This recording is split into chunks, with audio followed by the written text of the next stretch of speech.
The underground coal miners of the Industrial Revolution were the hidden, bleeding battery of the British Empire. Their relentless labor deep beneath the earth powered the mighty steamships, fueled the massive locomotives, and lit up the glittering streets of Victorian London. Yet, the architects of this bright modern era lived their entire lives in complete darkness.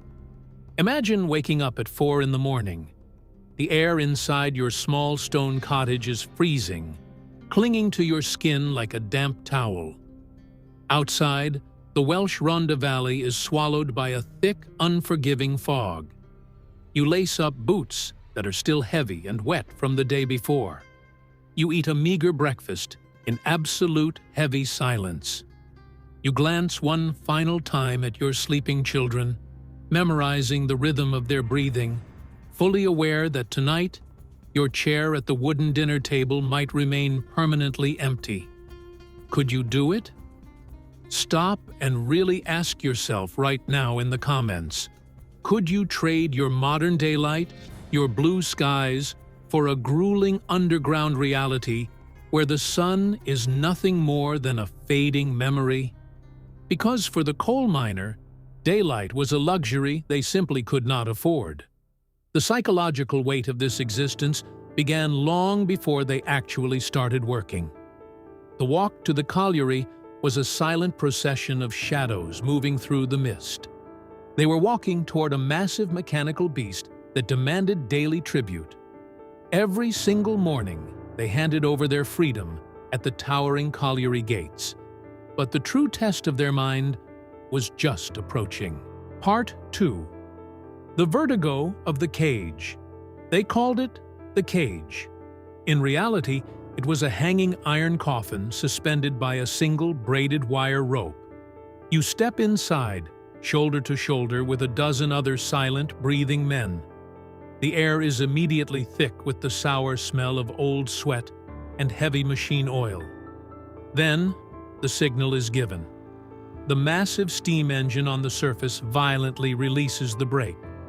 Suddenly, the floor simply vanishes from beneath your boots. You are not riding down a modern elevator. You are entering a controlled freefall into a pitch-black abyss. The descent is a staggering 500 yards deep into the Earth's crust. That is the exact equivalent of dropping from the top of a modern skyscraper in complete and utter darkness. The friction of the wooden guide rails screams against the iron cage. It is a deafening, metallic shriek that vibrates right through your jawbone. Above you, the tiny square of gray morning light shrinks rapidly until it disappears entirely, completely swallowed by the sheer depth of the shaft. This is the precise moment where ancient human instinct screams to escape. The claustrophobia is not just physical. It is a heavy, suffocating blanket wrapping tightly around your mind. Thousands of tons of solid rock are now positioned directly above your head. Every logical part of your brain knows that humans are not supposed to exist down here. The sensory deprivation plays devastating tricks on the mind, making 60 seconds feel like agonizing hours. The ambient temperature shifts, the air grows dense, and the darkness becomes absolute. Finally, the cage slams into the pit bottom, shuddering to a violent, jarring halt. You step out into the sprawling subterranean maze. Part 3. The Silent Predator. They called it fire damp. Today, scientific knowledge classifies it as methane gas, a natural chemical byproduct of the deep coal seams trapped beneath the earth for millions of years. But to the terrified miners of the early 1900s, it was a silent ghost hunting in the deep, twisting tunnels. You cannot see it, you cannot smell it, you cannot taste it. But if your iron pickaxe struck the wrong rock seam and released a pressurized pocket of this gas, the consequences were absolute and unforgiving. The ventilation systems of the Victorian era were incredibly primitive. relying on massive steam-driven fans on the surface to pull fresh air through miles of winding, narrow pathways. The airflow was never perfectly distributed. This invisible threat would slowly pool in the abandoned workings and the highest points of the jagged roof, patiently waiting for a single, fatal mistake. That is exactly why the miners relied on the absolute most fragile of warning systems, the canary. Imagine the profound psychological burden of carrying a tiny, bright yellow bird in a small wooden cage deep into the center of the earth. The men would constantly listen to its cheerful, high-pitched singing echoing against the pitch-black walls. That fragile melody was the only sound separating a regular shift from a massive subterranean tragedy. If the singing suddenly stopped and the small bird dropped from its perch, it meant the bad air was rapidly moving in. The margin for error was exactly zero. The psychological tension was relentless, gnawing at the edges of their sanity. You are working in a space so tight you can barely turn your shoulders. You are relying entirely on the flickering, unstable glow of a locked safety lamp. Your ears are constantly straining for the sound of shifting timber, but your eyes are frantically darting to the tiny cage in the corner. You are trapped in a hostile environment that actively wants to erase your existence. Part 4. The economics of exhaustion. Imagine crawling on your stomach through freezing black water. The coal seam you are working is barely 2 feet high. You cannot stand. You cannot sit. You are forced to lie on your side, wedging your shoulders into the jagged, unyielding rock. The only light comes from the dim, flickering flame of a locked safety lamp resting in the mud inches from your face. You grip the mandrel, a heavy, brutal iron pickaxe. You swing. The impact sends a violent, bone-rattling shockwave directly up your arms and into your spine. You swing again, and again. The rhythm must be relentless, staccato, brutal. Breathe in. Swing. Breathe out thick, black dust. It coats the back of your throat, completely infiltrating your lungs with every single gasp. This is the absolute reality of getting the coal. You are locked in a daily battle of attrition between your fragile human body and a mountain of ancient carbon. But the physical torture was entirely overshadowed by the brutal, unforgiving mathematics of survival. These men were not paid an hourly wage to simply exist underground. They operated under a merciless piece rate system. Your worth was measured solely by the tonnage of coal you managed to sever from the earth. If you hit a hard fault in the rock and your production slowed down, your family simply did not eat tomorrow. The pressure was unimaginable. You are actively borrowing against the future health of your own body, spending your physical capital just to afford the most basic daily bread. Lactic acid burns through every muscle fiber. Your spine slowly contorts into unnatural, painful angles that will permanently deform your posture. They were literally trading their flesh, drop by drop of sweat, for the fossil fuels that drove the modern world forward. Part 5. The doomed assets. The most heartbreaking victims of the Industrial Revolution were the pit ponies. Thousands of horses were systematically loaded into the plunging iron cages and lowered deep into the sprawling subterranean maze. Once their hooves touched the pit bottom, the overwhelming majority of these majestic animals would never feel the warmth of the sun on their backs again. They were permanently housed in underground stables carved directly out of the stone, living their entire lives beneath a crushing ceiling of rock. Over time, the absolute absence of natural daylight exacted a devastating toll. Many of these ponies went completely blind in the dark. They relied entirely on spatial memory and the whispered voice of their handler to navigate the treacherous, flooded tunnels. They dragged impossibly heavy iron drams filled with tons of raw coal through narrow passageways, their breathing echoing loudly against the damp walls. But here is the twisted economic reality that reveals the true nature of this era. To the wealthy coal syndicates sitting in comfortable London offices, a strong pit pony was a highly valued piece of capital equipment. They were expensive to purchase and costly to replace. The human miners, however, were tragically abundant. If a man fell ill or could no longer swing a pickaxe, another desperate worker was immediately waiting at the colliery gates the next morning. Stop and think about that brutal calculus. How would you react, knowing deep down that the corporation valued the breathing, blind animal standing next to you more than your own human life? Tell me in the comments if you think we have actually evolved past this kind of invisible exploitation in today's modern supply chains. The unspoken bond between the vulnerable miner and his doomed horse became a profound symbol of shared servitude. They were both trapped in the exact same mechanical belly, entirely forgotten by the bright world above. Part 6. The Waiting Terror.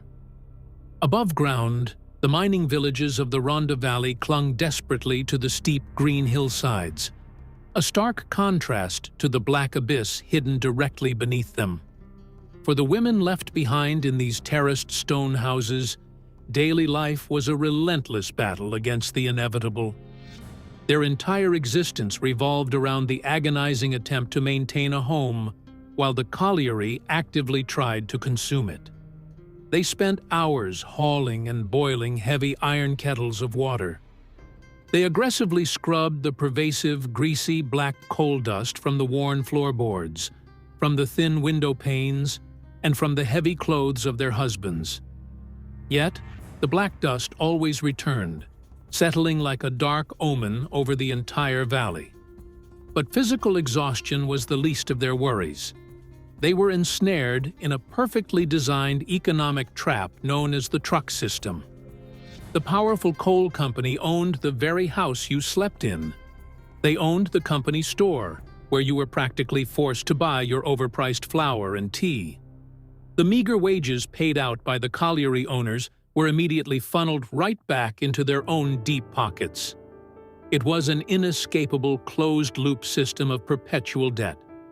However, the true, paralyzing horror of the village was not financial. It was strictly auditory. The colliery's steam whistle dictated the rhythm of life, blowing precisely at the start and the end of the long shifts. But occasionally, that heavy routine was shattered. Without warning, the massive siren would unleash a sudden, sharp, off-schedule scream that violently pierced the quiet afternoon air. The psychological impact was instantaneous. Women abruptly dropped their brooms. Children immediately stopped playing in the dirt streets. A heavy, suffocating silence gripped the entire valley. An off-schedule whistle meant only one devastating thing. An incident had occurred below, and a chair at someone's dinner table was about to remain permanently empty. Part 7. The Crushing Weight. The public imagination often associates mining tragedies with massive, fiery ignitions of gas. But the statistical reality of the subterranean world was far more methodical and terrifying. The true, everyday killer was the mountain itself. You are standing in a narrow tunnel, miles away from the main shaft. Surrounding you are millions of tons of ancient, shifting tectonic rock. The only thing separating your fragile body from being entirely erased by this unimaginable geological pressure is a thin row of wooden pit props. These heavy timber beams are forced to bear the impossible weight of the earth. And the mountain is never truly still. It is constantly breathing, settling, and actively trying to close the artificial wound the miners had carved into it. That means the psychological terror was not just a lingering thought. It was a constant, auditory assault. It always starts with a subtle, agonizing sound. You hear the deep, resonant groaning of the wooden props as they begin to bow under the immense stress. The fibers of the timber stretch. They scream. Suddenly, a small trickle of fine dust falls gently from the jagged ceiling, landing softly on your shoulder. That is the ultimate trigger. In an instant, every single man stops breathing. The pickaxes drop to the flooded floor. The silence becomes so absolute, so heavy, that you can hear the frantic heartbeat of the man standing 3 feet away in the pitch black. The tension is almost unbearable. You are completely powerless, trapped in a frozen moment of pure dread, desperately waiting to see if the roof will hold or if the earth will finally reclaim its stolen space. It is a terrifying game of microscopic structural integrity. When the timber finally snaps, it sounds exactly like a dry cannon shot echoing through the tight corridors. The psychological toll of living every single shift, wondering if today is the day the ceiling drops, is a burden no modern mind could easily comprehend. Part 8. The Echoes of Resilience. If you were to stand in the pitch-black tunnels of the Rhondda Valley during a brief pause in the brutal labor, you would not just hear the dripping of groundwater or the distant hum of ventilation fans. You would hear a profound, soaring acoustic resonance that violently contrasts with the harsh industrial setting. This is the legendary tradition of the Welsh male voice choirs. These harmonic groups were born directly from the deep spiritual roots of the local chapels and the shared suffering of the collieries. Imagine the stark visual paradox. Dozens of men, their faces completely obscured by a thick layer of black grease and coal dust, standing shoulder to shoulder in the belly of the earth. They are exhausted, cold, and entirely cut off from the sunlight. Yet, when they open their mouths, what emerges is a perfectly harmonized angelic sound that defies their grim reality. They sang complex hymns and folk songs, their deep baritones and soaring tenors vibrating against the solid rock walls. The physical architecture of the coal seams essentially acted as a massive natural acoustic chamber, amplifying their voices to carry down the long, dark corridors. This was not merely entertainment. This was a critical psychological survival mechanism. In an environment specifically designed to strip away your humanity, singing was an act of profound rebellion. It was a structured community response to constant peril. They were finding God, beauty, and unbreakable brotherhood in a place that closely resembled hell. They relied on each other for their very survival, and that deep trust manifested brilliantly in their flawless vocal harmonies. Part 9. The Invisible Inheritance. The greatest tragedy of the Welsh coal miner was not the sudden violent collapse of a tunnel or the silent strike of invisible gas.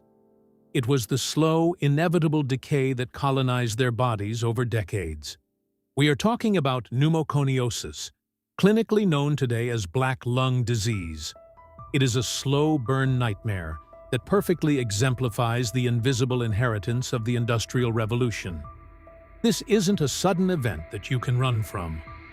It is the agonizing, cumulative cost of doing the job exactly as you were told. Every single time a miner swung his heavy iron mandrel into the coal face, invisible clouds of microscopic silica and coal dust exploded into the stagnant air. Because the ventilation was so poor, these tiny, razor-sharp particles were drawn deep into the darkest corners of their lungs with every labored breath. Over years of grueling 12-hour shifts, the dust permanently embedded itself into the soft pink tissue. The body tries to fight it, encasing the foreign particles in heavy scar tissue, slowly but permanently reducing the lungs' capacity to absorb vital oxygen. This disease doesn't announce itself immediately. It waits patiently. It usually begins as a subtle, dry cough in their late 20s. By their 30s, that cough evolves into a relentless, rattling gasp that echoes through the small stone cottages late at night. The men slowly suffocate in slow motion, far away from the dark tunnels where the damage was actually done. But the deepest psychological blow was generational. A man, sitting in his chair, fighting for a single clean breath of air, would slowly turn his head to watch his own teenage son lace up his boots to go work in the exact same colliery. The mountain always claims its tribute, eventually taking back the breath it allowed them to borrow. Part 10. The Modern Echo. We look back at the soot-stained faces of the 1900s Welsh miners, and we feel a comfortable, distant pity. We view them as tragic characters trapped in a black-and-white history book, far removed from our sleek, modern reality. But that is the ultimate illusion. The brutal transition of global energy eras, from muscle to steam, from coal to electricity, was entirely built on their broken backs. The Rhondda Valley was not just a geographic location. It was the bleeding heart of a global economic engine that set the irreversible trajectory of human history. The very foundation of our hyper-connected, brilliantly illuminated modern civilization was forged in absolute darkness by men whose names have been entirely forgotten by the corporations that consumed them. They traded their daylight, their physical health, and their sanity to extract the fossil fuels that eventually paved the way for the digital age. Every time you flip a switch, you are utilizing an infrastructure that was born from that subterranean suffering. We have seamlessly replaced the physical coal with massive data centers, AI-driven algorithms, and complex global supply chains. The brutal piece rate system hasn't disappeared, it has just been digitally outsourced and rebranded for the modern economy. We sit in our comfortable, climate-controlled rooms, completely isolated from the heavy, hidden machinery of our own existence.